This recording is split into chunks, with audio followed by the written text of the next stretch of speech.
जय हिंद साथियों, कैसे हैं आप लोग। आई होप आप लोग बहुत अच्छे होंगे, स्वस्थ और मस्त होंगे, साथ ही साथ मन लगा के पढ़ाई कर रहे होंगे।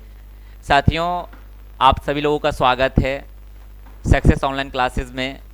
बात करें साथियों कि आज से 2 रोज पहले हम लोग ने एक बहुत ही इम्पोर्टेंट चैप्टर को स्टार्ट किया था, जो चैप्टर वृत्त से संबंधित क्षेत्रफल था साथियों। तो वृत्त से संबंधित क्षेत्रफल के अंतर्गत हम लोगों ने 2 दिन बात किया और 2 दिन इंट्रोडक्शन लेक्चर ही रहा, क्योंकि उसके अंतर्गत जितने भी कॉन्सेप्ट थे उसको सीखने का प्रयास किया। तो मैं उम्मीद करता हूं कि आप सब लोग जितने भी हमारे वीडियो को देख रहे होंगे फुल वॉच किए होंगे, यानी अच्छे से वीडियो को देखे होंगे। अगर जो 2 वीडियो नहीं देखे होंगे उसको आज का वीडियो मेरे हिसाब से समझ में नहीं आने वाला, क्योंकि जब तक आप अच्छे से इंट्रोडक्शन लेक्चर को नहीं देखते हैं, यानी कहाँ पे क्या अप्लाई होगा, क्या कॉन्सेप्ट है, उसको नहीं अगर हम समझते हैं तो बाकी क्वेश्चंस कहाँ से होने वाला। तो चलिए अब आज का लेक्चर जो होने वाला है साथियों, हम पहले उस कॉन्सेप्ट को, जितने कॉन्सेप्ट हम लोगों ने सीखा है 2 रोज में, उसको हम 2 से 3 मिनट में रिकॉल करेंगे और देन हम क्वेश्चंस के ऊपर चलेंगे। तो चलते हैं हम डायरेक्ट क्वेश्चन टॉपिक के ऊपर। चलिए, तो वही चैप्टर है हम लोग का, वृत्त से संबंधित क्षेत्रफल है। चैप्टर को स्टार्ट करने से पहले एक छोटा सा मोटिवेशन है साथियों। कहा जाता है मुश्किल नहीं है कुछ दुनिया में, तू जरा हिम्मत तो कर। मुश्किल नहीं है कुछ दुनिया में, तू जरा हिम्मत तो कर। ख्वाब बदलेंगे हकीकत में, तू जरा कोशिश तो कर, तू जरा कोशिश तो कर। बहुत ही अच्छा मोटिवेशन है साथियों। चलिए इसी मोटिवेशन के साथ आज का क्लास को स्टार्ट करते हैं साथियों।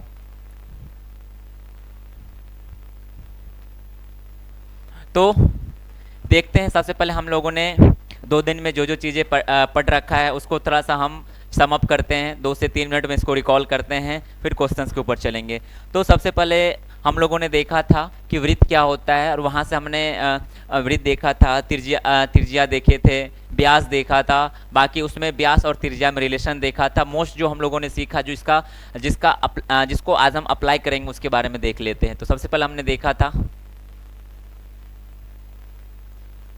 व्यास।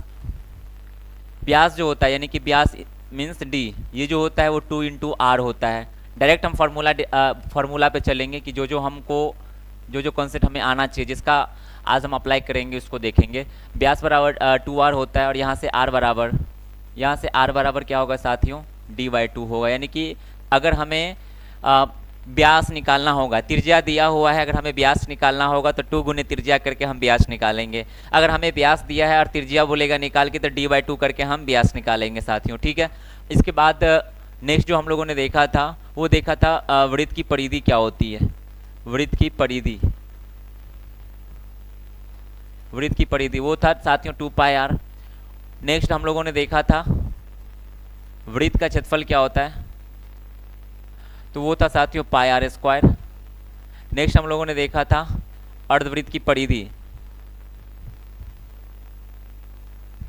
अर्धवृत्त की परिधि वो था साथियों एक मिनट, r/π+2 था। नेक्स्ट जो हम लोगों ने देखा था अर्धवृत्त का क्षेत्रफल। अर्धवृत्त का क्षेत्रफल वो था साथियों 1/2, क्योंकि वृत्त का आधा होता है। अब हम उस पर ज़्यादा डिस्कस नहीं करेंगे, क्योंकि हम आपको बता दिए हैं इंट्रोडक्शन लेक्चर में, 1/2 πr²। नेक्स्ट हम लोगों ने देखा था चतुर्थांश का क्षेत्रफल। चतुर्थांश का क्षेत्रफल वो था साथियों 1/4 πr² था साथियों।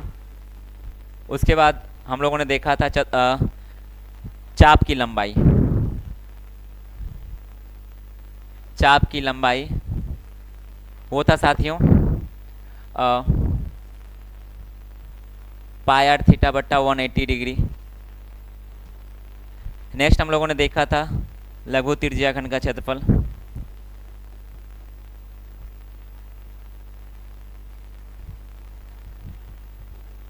वो था दोस्तों θ/360 गुणे πr²। नेक्स्ट हम लोगों ने देखा था दीर्घ त्रिज्याखंड का क्षेत्रफल।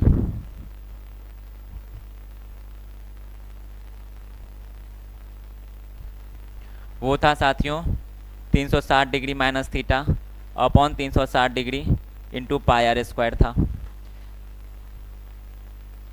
नेक्स्ट हम लोगों ने देखा था वृत्तखंड का क्षेत्रफल, लघु वृत्तखंड का क्षेत्रफल।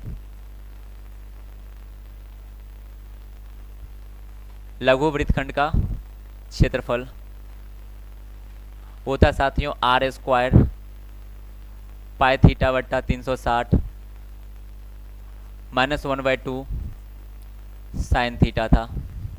नेक्स्ट इसमें हमारे पास था दीर्घ लघु वृत्तखंड का क्षेत्रफल, दीर्घ वृत्तखंड का क्षेत्रफल सॉरी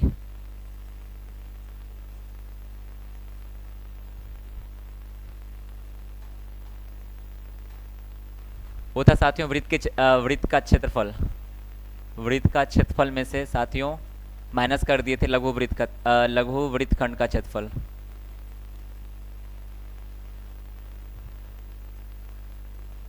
ये था, इतना कॉन्सेप्ट सीखे थे। नेक्स्ट हम लोगों ने सीखा था सुई के बारे में, सुई के द्वारा कैसे, यानी कि मिनट वाली सुई कैसे एंगल बनाता है, साथ ही साथ आर्ट्स वाला यानी कि घंटे वाली सुई द्वारा कैसे एंगल बनता है, वो हम लोगों ने देखा था। तो हमने देखा था फाइनली मिनट वाली सुई 1 मिनट में 6 डिग्री का कोण बनाती है, बस 6 डिग्री का कोण बनाती है।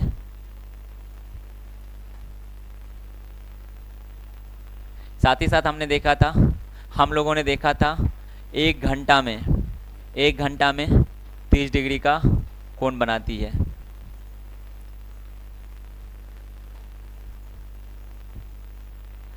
यहाँ तक हम लोगों ने 2 दिन के इंट्रोडक्शन लेक्चर में देखा, उसके ऊपर हम क्वेश्चन हम लोगों ने किया था।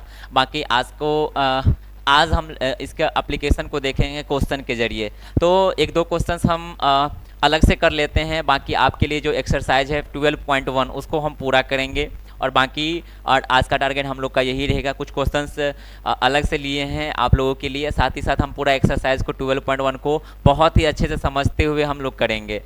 ठीक है, तो चलते हैं हम लोग क्वेश्चंस के ऊपर। चलिए, यहाँ तक हम लोगों ने क्वेश्चन किया था। देखिए, चतुर्थांश का क्षेत्रफल हम लोग ये क्वेश्चन है हम लोग के पास। पहला क्वेश्चन आज का क्वेश्चन क्या कहता है साथियों, शायद ये क्वेश्चन हम लोग कल कर चुके थे। चलिए इसको ये कर चुके थे, डन है। ये नेक्स्ट क्वेश्चन हम लोग देखेंगे। देखिए, अगला जो क्वेश्चन है साथियों, जो नेक्स्ट क्वेश्चन आज हम लोग करने वाले हैं, आज का पहला क्वेश्चन और प्रीवियस को अगर देखेंगे, प्रीवियस लेक्चर को देखते हुए, तो उसके लिए हमारा क्वेश्चन नंबर 4 है और आज के लिए पहला क्वेश्चन है साथियों। तो क्वेश्चन क्या कह रहा है, संकेंद्रीय वृत्तों की त्रिज्या 14 सेंटीमीटर, आंतरिक वृत्त की त्रिज्या 7 सेंटीमीटर है, तो वलय का क्षेत्रफल क्या होगा। देखिए, हमने आपको बहुत ही अच्छा से सिखा रखा है कि वलय क्या होता है, जिसको हम संकेंद्रीय वृत्त वही बोलते हैं साथियों। ये क्या होता है, जिसमें क्या होता है ना, एक ही केंद्र होता है, बाकी 2 या 2 से अधिक वृत्त होते हैं, उसमें एक ही केंद्र होता है साथियों। ये मैंने आपको बता रखा है, ये ऐसे करके बताया है कि ऐसे है। उसमें क्या है, संकेंद्रीय वृत्त की त्रिज्या, यानी कि देख लीजिए ये त्रिज्या यहाँ पे 14 सेंटीमीटर, दूसरा 7 सेंटीमीटर। तो आप सोच के देखिए कि एक बड़ा और एक छोटा है, तो कहीं ना कहीं बड़े वाले वृत्त की त्रिज्या बड़ा हो जाएगा, छोटे वाले वृत्त की त्रिज्या छोटा होगा। अगर हम इसको कैपिटल आर से दिखा दे, बड़े वाले वृत्त की त्रिज्या, यानी कि इसको हम कैपिटल आर से दिखाएंगे तो आपके पास 14 सेंटीमीटर है साथियों।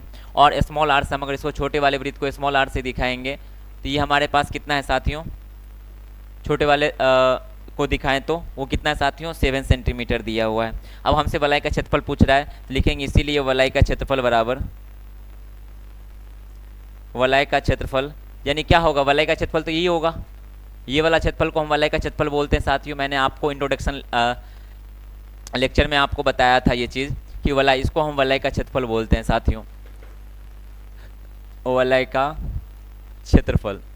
और इसके लिए हम फार्मूला आपको बताया था। अब सोचिए ना, यहाँ पे इसके लिए फार्मूला क्या है, यहाँ से सोचने वाली बात है कि अगर बड़े वाले वृत्त में से, अगर हम बड़े वाले यानी कैपिटल आर रेडियस का वृत्त के कैपिटल आर वाले रेडियस के वृत्त का क्षेत्रफल में से अगर स्मॉल आर वाले रेडियस के वृत्त का क्षेत्रफल को माइनस कर देंगे साथियों, तो हमारे पास यही बचेगा, 100% यही बचेगा। आप करके भी देखना। आप सोचो ना कि बड़ा वाला में से छोटे वाले को घटाएंगे तो आपको यही वाला पार्ट बचेगा ना, वलय का क्षेत्रफल। तो यानी कि बड़े वाले के लिए क्या लिखेंगे साथियों, pi capital r square minus pi small r square, यहाँ से देख लीजिए पाई कॉमन हो जाएगा तो capital r square minus small r square हो जाएगा साथियों।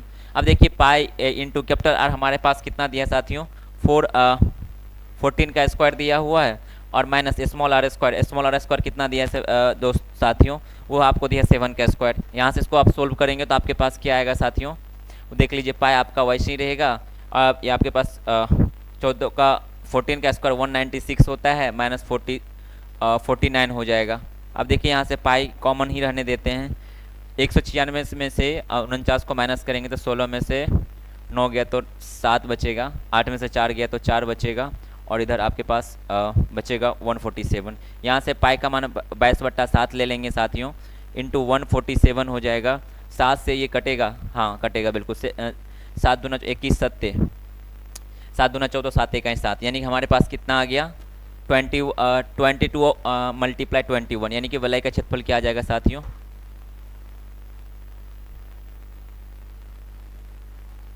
ये दोनों को मल्टीप्लाई कर देंगे, यही क्या आ जाएगा, वलय का क्षेत्रफल आ जाएगा।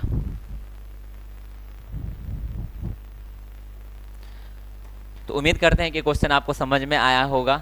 चलते हैं नेक्स्ट क्वेश्चन पे, क्योंकि ये वलय से हमने जो वलय को लेके जो कॉन्सेप्ट सीखा था उसी के बेस्ड ये क्वेश्चन दिया गया था। आपको वलय का क्षेत्रफल बोला गया था, 2 त्रिज्याएं दिया हुआ था, एक बड़ा एक छोटा। तो आप समझ लीजिए बड़ा वाला वृत्त के लिए बड़ा त्रिज्या, छोटे वाले वृत्त की छोटी त्रिज्या। तो वलय का क्षेत्रफल मतलब क्या, बड़ा वाले में से छोटा वाले को घटा दीजिए, ये जितना जो गैपिंग है उसी को हम वलय का क्षेत्रफल बोलते हैं।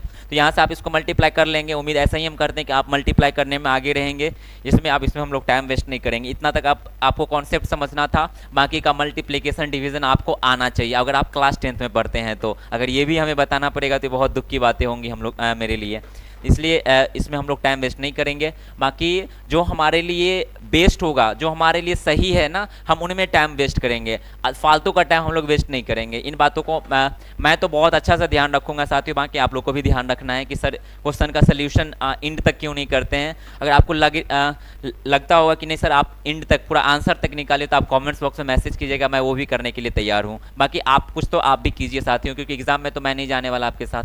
चलिए नेक्स्ट क्वेश्चन हमारे पास जो है वो क्या कहा, 2 संकेंद्रीय वृत्त का व्यास 20 सेंटीमीटर 8 सेंटीमीटर, तो संकेंद्रीय वृत्त का क्षेत्रफल। देखिए यहाँ पे क्या है ना, उससे पहले वाले क्वेश्चन में साथियों आपको त्रिज्या दिया हुआ था और आप उसके वलय का क्षेत्रफल के लिए क्या होगा, वलय का क्षेत्रफल होगा तो उसके लिए फॉर्मूला क्या होता है, आप सिंपल से आप लिखिए। यहाँ पे पहला क्वेश्चन था इसलिए मैंने बताया था, वलय का क्षेत्रफल का डायरेक्ट फॉर्मूला लिखिए।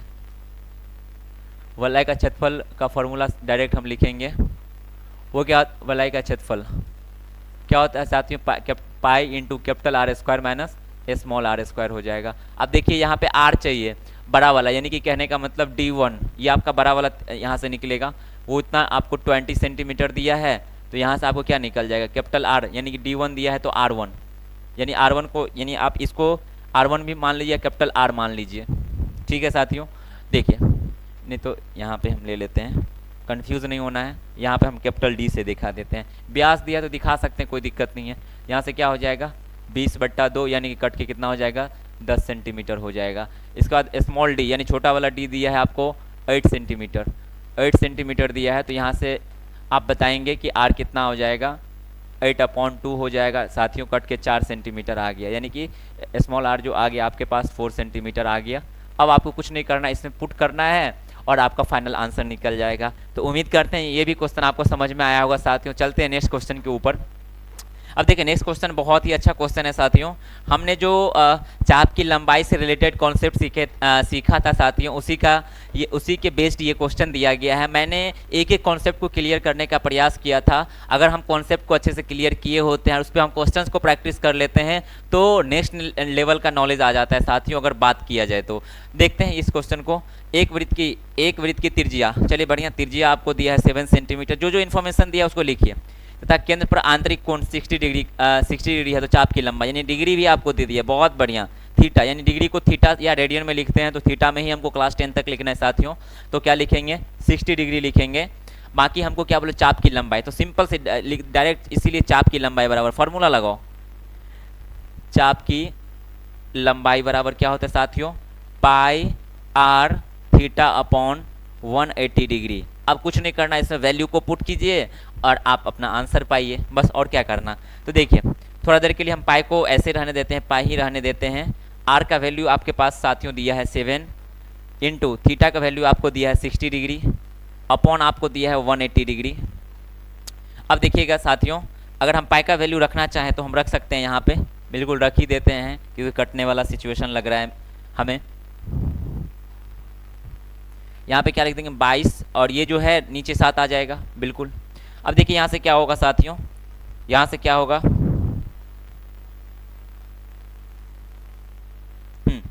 ये 7 से ये 7 कट जाएगा। अब देखिए अगर आप इसको काटना चाहेंगे तो कितना बार में कटेगा साथियों, देख लीजिए 60 तिया यानी कि 36 यानी कि कट जाएगा 3 टाइम्स में 180, 63 जा 180 यानी 60 तिया कितना होता है 180। यानी हमारे पास क्या आ गया साथियों 22/3 आ गया। यही आ गया। अब इसको लिखना चाहेंगे लंबाई है तो लंबाई को ये आपको क्या दिया सेंटीमीटर में दिया, तो ये भी आपका क्या हो जाएगा सेंटीमीटर में ही हो जाएगा साथियों।